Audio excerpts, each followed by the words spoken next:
sobre isso.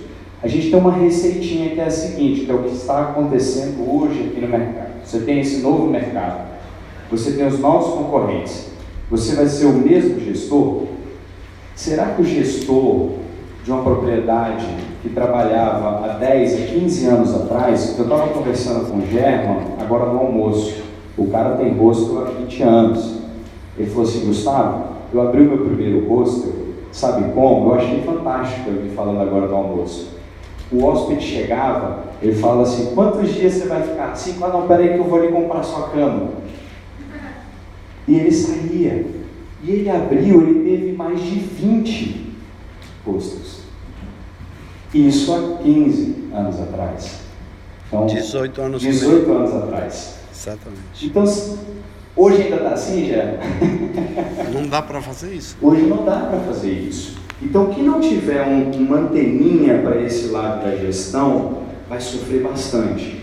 E hoje eu vou tentar ajudar vocês com algumas coisas bem práticas e bem básicas. Como a gente não sabia muito bem qual que era o público, o que ia vir, eu fiz um panorama geral. Agora, se vocês tiverem alguma dificuldade, depois quiserem entrar em contato comigo, eu vou deixar meu e-mail ali no final, gustavo@diagosto.com.br. Pode entrar que eu posso ajudar vocês, sem pegadinha de vender alguma coisa. Eu acredito muito no compartilhamento. E eu, falando no compartilhamento, deixar registrado aqui uma coisa que eu achei fantástica e falei mais cedo, logo que eu entrei. No dia de inauguração do meu hostel, eu estou lá na recepção, toco o telefone, a recepcionista atende, fala assim: Gustavo, estão querendo falar com o responsável. Falei: porra, no primeiro dia. Sabe quem que era? Era aquele cara ali, ó, o André, proprietário do Hostel 7. Ele me ligou para me dar as boas-vindas. Falei assim: Gustavo, que bom que você está entrando no mercado. Cara, a gente pode ser parceiro, se você precisar de ajuda, você conte comigo. Eu nunca esqueci isso, em todo lugar que eu vou eu falo isso. Porque isso foi uma coisa totalmente inesperada, foi uma coisa super... eu achei fantástico. E a gente tem um relacionamento, estamos na mesma cidade, de super cooperação, estamos aqui juntos hoje. E eu levo isso também para ajudar outras pessoas que efetivamente precisam. Então essa daqui é a receita do fracasso, gente. Se vocês continuarem da mesma forma como vocês estão, vão quebrar. Com certeza absoluta. Quem está entrando nesse jogo agora não está entrando para brincar, está entrando de verdade. Investimentos de 50 milhões lá no Rio só para compra de terreno. Né? O Celina lá em Florianópolis comprou um condomínio de casa inteiro para fazer o hostel. Você acha? E por que eles estão investindo tanta grana? Porque eles veem o potencial. E eu acredito seriamente que quem estiver minimamente preparado na área de gestão vai conseguir se passar isso daí. A crise ela é muito boa para quem está às vezes até minimamente estruturado. Se você estiver minimamente estruturado, quem não está bom vai quebrar. Lá no Rio, infelizmente, a gente vê o pessoal vendendo às vezes cama a R$20, R$15.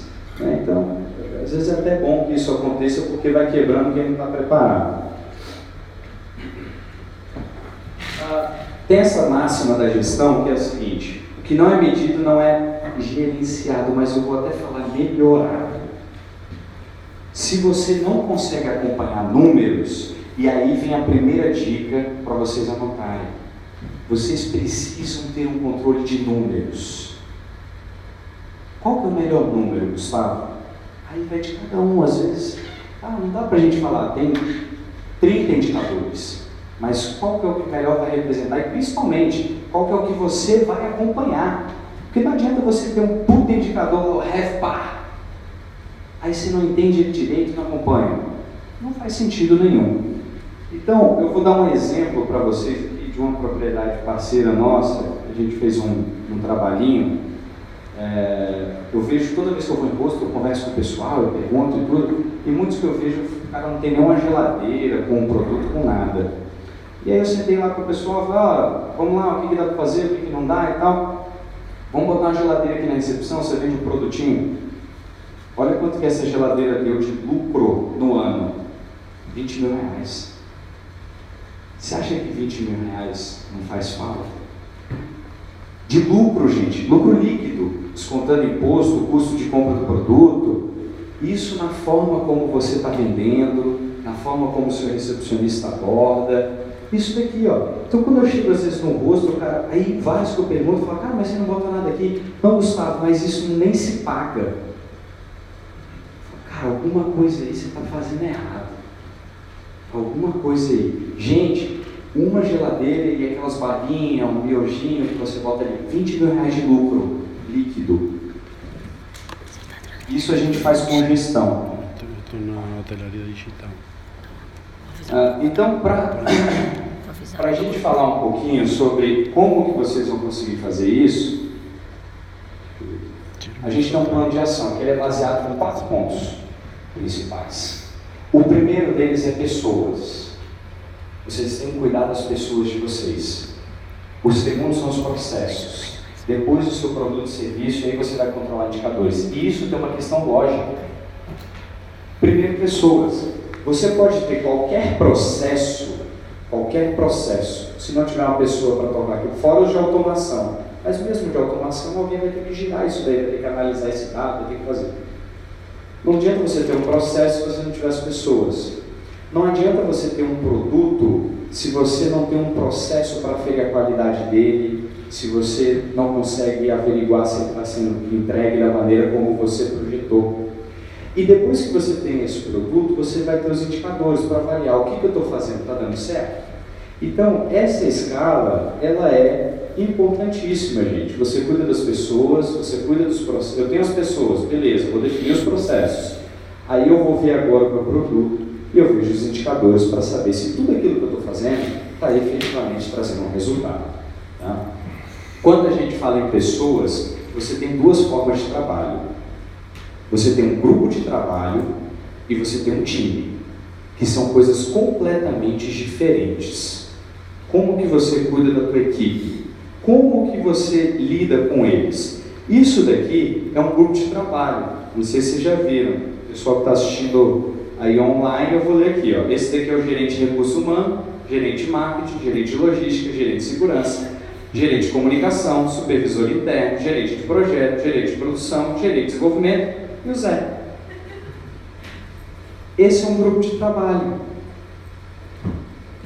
Está todo mundo, cada um cuidando aqui, ó. Um está olhando para o lado, o outro está conversando, e tem um cara ali tocando tudo. Como que você organiza isso daqui? Primeiro você vê as pessoas. Isso daqui é um time. Percebam essa imagem aqui. Todo mundo de olho em um foco. Todos, sem exceção. O que é esse foco aqui? É o que a Má falou, é o cliente. Então, tem uma regra. Quando eu chego e contrato qualquer pessoa, eu falo, a última coisa que eu quero é que quando eu entre aqui no hostel, você venha falar comigo. Você tem que atender o cliente. O cliente é o espetáculo. Ele é o mais importante. Então, sabe aquela coisa que quando o chefe chega, o funcionário vem, não, olha só, oi, tudo bom e tal. Eu falei, não, tem um monte de cliente ali, o que você está falando comigo? Me esquece. Então, esse tem que ser o verdadeiro foco. Se você chega na sua empresa e a primeira coisa que os funcionários fazem é ir correndo falar com você, alguma coisa está errada. E esse erro está em você. Porque você está querendo se colocar acima do cliente. E o cliente é o rei. Ele que vai mandar nisso daí. Se a gente fala em pessoas, a gente começa pelo início, que é contratação. Aí são as dicas para vocês anotarem. Essa é uma preocupação, porque não adianta, se está errado, se está girando muito, você está errando lá na contratação. Então não adianta você treinar a pessoa se você está selecionando ela errado. Essa é a primeira coisa. E aí uma dica básica para você fazer a contratação de alguém. Traçar o perfil de acordo com o seu público-alvo e cultura da empresa. Então, o primeiro dever de casa para vocês, sabe qual é? Qual é o perfil de funcionário para cada posição que eu tenho, que eu quero? Então, o meu recepcionista, como é que ele deve ser? ele deve ter qual faixa etária, ele gosta de curtir o quê, ele mora onde, porque às vezes isso até na questão financeira vai servir como um balizador. Putz, o cara mora, vai ter que pagar 3 ônibus, financeiramente eu não consigo encaixar isso. Escreva isso daí. Lá no Joy nós temos 18 pontos que traçam o perfil da pessoa para entrar. Então 18. São 18 pontos estabelecidos. Então você coloca lá e pensa, o recepcionista é o quê? A pessoa que está no bar, o que ela tem? Quantos anos ela tem? É casada, é solteira, tem filho pequeno, não tem? E isso tem que estar interligado com o quê? Com o público-alvo. Se você recebe muita criança na sua hospedagem, faz algum sentido você ter uma pessoa que não gosta de criança lá? Só que às vezes você nem estocou nisso. E aí, na hora de você contratar, você nem perguntou isso para a pessoa. Então, essa é a primeira dica prática. Primeira coisa que você tem que fazer para ontem é isso. Sentar e coloca no papel, da forma que vier. Qual que é o perfil que eu quero, de acordo com o meu público-alvo e de acordo com a minha cultura. Vou dar um exemplo real que aconteceu com a gente há cerca de umas 3 semanas atrás. Nós temos um relacionamento muito informal com os nossos funcionários. Só que essa informalidade, às vezes, ela tem um perigo que as pessoas confundem. Geralmente o funcionário tende a confundir um pouco isso daí. E teve um ruído de comunicação lá com a gente com relação a isso. E a gente chamou a equipe inteira, falou, gente, é assim, vocês ultrapassaram o limite nesse ponto, nesse ponto, nesse ponto. E nós não vamos mudar a forma de trabalhar com vocês. Porque a gente é informal com vocês. A gente vai chegar, vai dar abraço, vai dar beijo. Então, quem não se adapta a essa cultura, nós não vamos mudar a cultura por conta do funcionário. Então, às vezes você é muito legal com o funcionário te passa a perna, aí você fala, puta, eu tenho que mudar, eu tenho que ser mais duro. Se isso for a sua cultura, ser mais duro, tudo bem, seja duro. Agora, se isso não faz parte da sua cultura, não tem por que você mudar. Você continue. Tá? O segundo ponto, contrate pelo ponto forte. E isso daqui é muito importante. Quando vocês forem contratar alguém, uma das piores coisas que vocês podem fazer é uma comissão para contratar aquela pessoa. Junta aqui nós 3, os 3 sócios, 4 sócios, 5 sócios, o gerente, o coordenador. Por quê? Quando vocês vão escolher uma pessoa, a tendência do grupo é escolher pela média. Então, vamos pegar esse daqui, porque ele não é tão legal, mas ele também não é tão forte. E aí você contrata uma pessoa medíocre, no sentido etimológico da palavra, mediana. E você não pode contratar alguém por ser uma média, porque ninguém é reconhecido por ser uma média. Qualquer empresa, qualquer time de futebol, vai ter um ponto que é de destaque. Então, qual vai ser o seu ponto? Então, se você está procurando uma pessoa no seu perfil da empresa, que ela precisa ser um recepcionista, tem que ser mais uhul, esse cara vai ter um monte de defeito, essa mulher vai ter um monte de defeito, mas você tem que procurar um ponto forte. E aí, ela tem um ponto fraco naquilo. Você vai tentar dar uma ajustadinha aqui, uma ajustadinha ali, e contrata uma outra pessoa que seja fortíssimo no que ela é fraca. Aí você começa a ter uma equipe equilibrada. Porque você pegar uma pessoa que é extremamente introvertida e querer que ela seja extrovertida, ela nunca vai conseguir fazer isso. Então ela vai deixar de ser introvertida, não vai conversar com aquele público que poderia se comunicar com ela de uma forma ideal, porque você fala para ela que ela tem que ser mais extrovertida. Então isso é muito importante. Contrata pelo ponto forte. Outra coisa, contrate devagar, demita rápido. Isso é fundamental.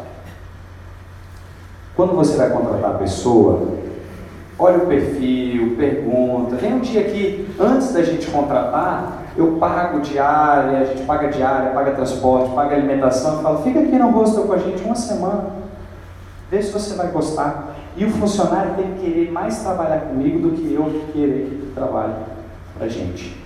Então isso é fundamental. Você definir como que você vai contratar. Está com um pouquinho atrás da orelha, eu acho que aquele ali não está indo mais bem, demite. Na dúvida, demite. Na dúvida, demite. E demita rápido, porque a gente tem um sexto sentido, o empresário geralmente tem um sexto sentido, todos nós temos, mas o empresário, às vezes, por várias coisas que a gente já passou, e a gente vai pensando, falando, cara, não sei, isso vai ser uma maçã podre que com certeza vai contaminar o resto da sua equipe, tá? Para você fazer isso daqui, tem duas coisas: processos seletivos recorrentes. Independente de você estar precisando ou não de gente, você abre um processo seletivo. Tem lá no seu site, bota lá um trabalho conosco e deixa ele ativo. Se vocês entrarem lá, joyhostel.com.br, você vai ver que tem um trabalho conosco. A pessoa clica lá, ela joga para o formulário do Google Docs. Esse formulário, eu exporto ele para uma planilha e todo dia a gente consegue ver. Nesse formulário já tem todas as perguntas basicamente para eu identificar o perfil da pessoa que eu quero. Então eu só jogo para a planilha no Excel, exporto o filtro, eu já sei quem que eu vou chamar para conversar. Aí depois eu entender, lá no Hostel são 5 etapas para a gente contratar alguém.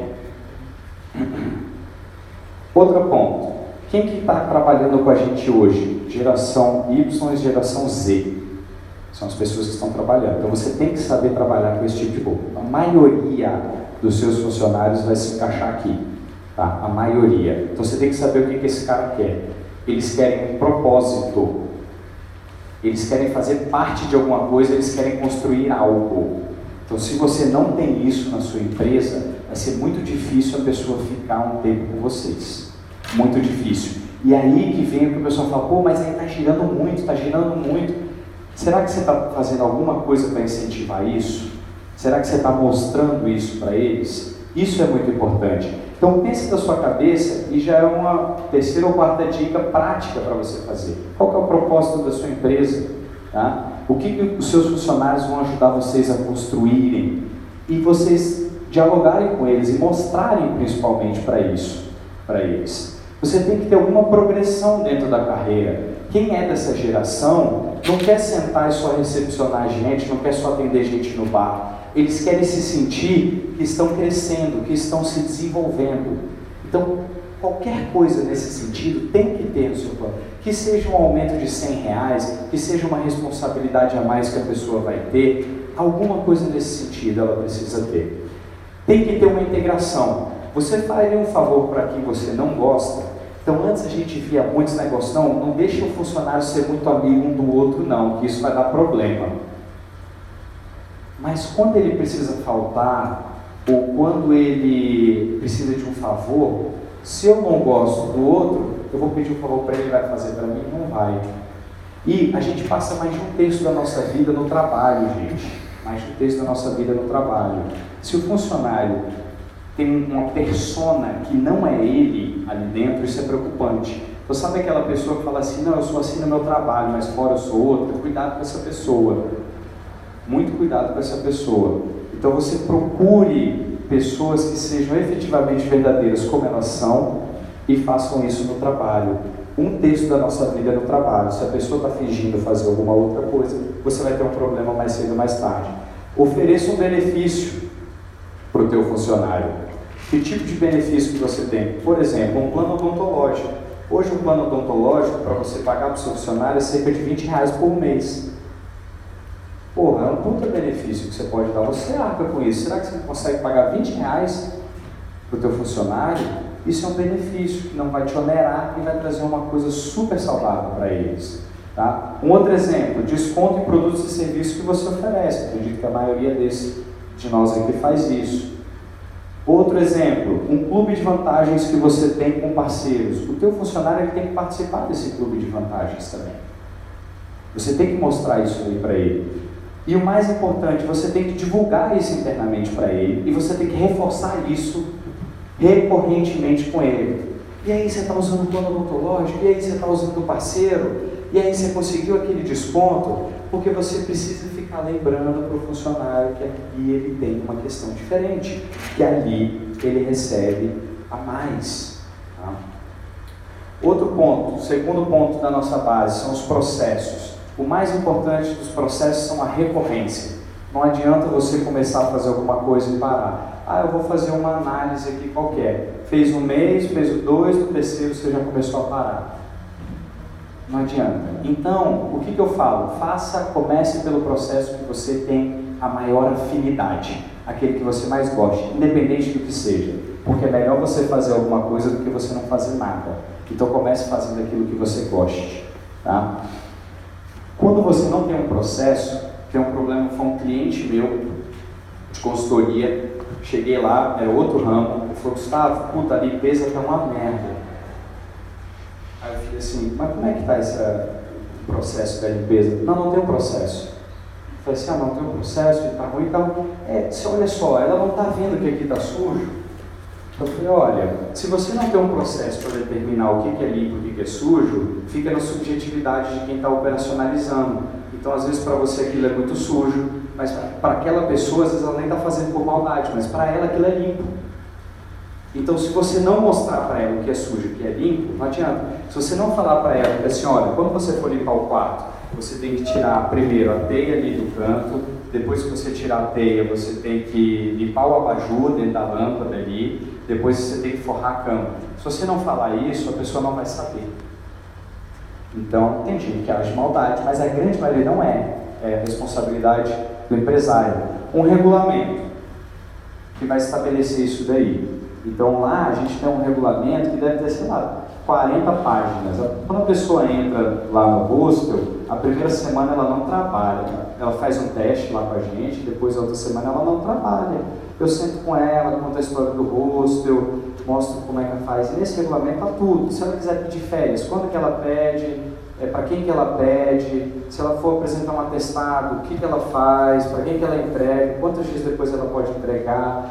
Isso daqui estabelece uma coisa que é muito importante, que o meu sócio, o Pedro, o outro Wagner, que está aqui, ele falou uma vez que eu não esqueci, que o professor da faculdade dele falou para ele, que era assim, todos os problemas da nossa vida se resumem a uma única coisa, e essa única coisa é a expectativa.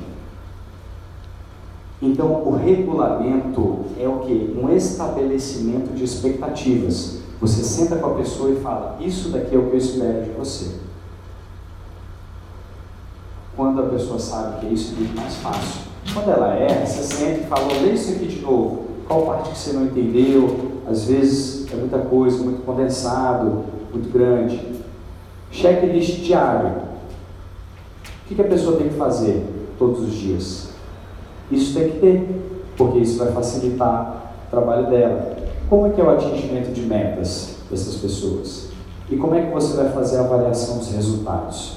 Então, tudo isso são exemplos de processos que vocês podem colocar ontem.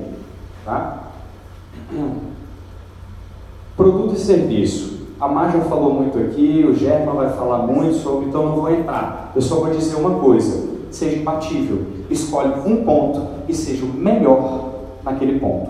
Não adianta você ser tudo em várias coisas, você vai ser mediano. Se você for mediano, não adianta. A gente vem procurando lá no Joy trabalhar muito a questão do relacionamento dos nossos funcionários com os hóspedes. Então, se vocês entrarem lá nas nossas avaliações, 9 entre 10 vai estar citando os nossos funcionários. É o que a gente procura estabelecer. Tá? Análise por avaliações. A melhor coisa que você pode fazer é entrar lá no Booking da sua propriedade, no Google, e ver e escrever o que as pessoas estão dizendo. E qual o ponto que você vai atacar primeiro? Aquele que as pessoas mais estão falando bem. Porque você vai sempre primeiro no que você é mais forte. Então, aquilo que você é mais forte, você vai subir ainda mais. Porque é o que a Má falou. Se a pessoa teve uma experiência tão fantástica, tão fodida, ela vai esquecer se passou uma barata, se a cama não estava tão limpa, porque você foi tão bom em uma coisa que fez ela esquecer o restante.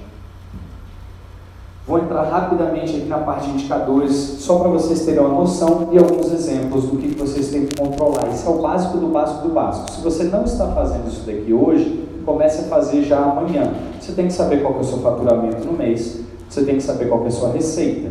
Então, há uma diferença muito grande entre faturamento, que é receita, se alguém depois souber, me pergunta no final. Qual que é a sua despesa? E esse daqui é muito importante. Eu acho que 99% das pessoas que eu vou conversar, dos empresários, eu pergunto, e aí, qual é o lucro líquido? Não sei. Cara, como assim você não sabe o seu, quanto está sobrando no caixa para você? Isso é o mínimo que você tem que saber. Você pode saber qual que é a sua diária média, você pode saber qual que é o seu RevPAR. Aqui tem essa aqui é a receita por todas as camas ou quartos que você tem. Esse é um dado muito importante. A rede Marriott fez uma revolução há vários anos atrás, quando ela em Munique, na Oktoberfest, o que ela fez? Ela pegou 25% dos seus quartos, diminuiu a diária em 30%. Só que falou que as pessoas tinham que ficar 2 dias a mais. Aí o que aconteceu com a diária média? Caiu. Se você analisa só esse indicador, você fala, pô, ganhei menos dinheiro. Na hora que eles foram analisar o RevPAR, tinha subido 70%, 80%, 90% por conta de outros serviços agregados que eles venderam. Tá? Isso daqui é muito interessante você avaliar também. Aqui dá um potencial pouquíssimo explorado pelas propriedades, que é o consumo por hóspede. Quanto que eles estão consumindo lá? Lembra o exemplo da geladeira de 20? A gente tem lá no Joy uma meta de consumo de hóspede, por hóspede. Então, os recepcionistas têm uma meta para atingir em cima disso. Quanto que o hóspede tem que consumir? É uma coisa empurrada? É um negócio bem rápido. Para finalizar aqui, indicadores gerenciais, avaliações online, muito importante vocês verem, taxa de ocupação, da onde que estão vindo os canais de reserva de você, as reservas de você, do Booking, qual o percentual de cima de cada um deles, qual que é a duração de estadia desse hóspede e o marketing que eu vou deixar para o German tocar aí. Tá? Um resumão. Implementa aí pelo menos uma prática de RH.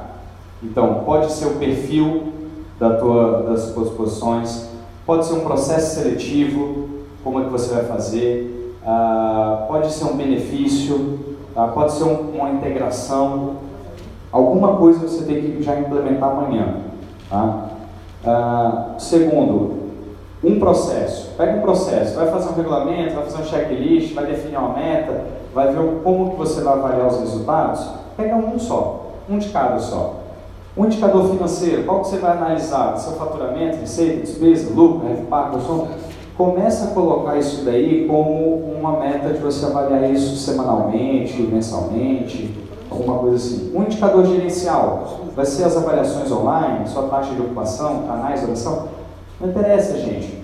Então o importante é você começar a ter um pouquinho de gestão dentro da tua propriedade. E não só ficar apagando incêndio, conversar com o hóspede é legal, mas o proprietário ele tem que ter uma visão estratégica do negócio.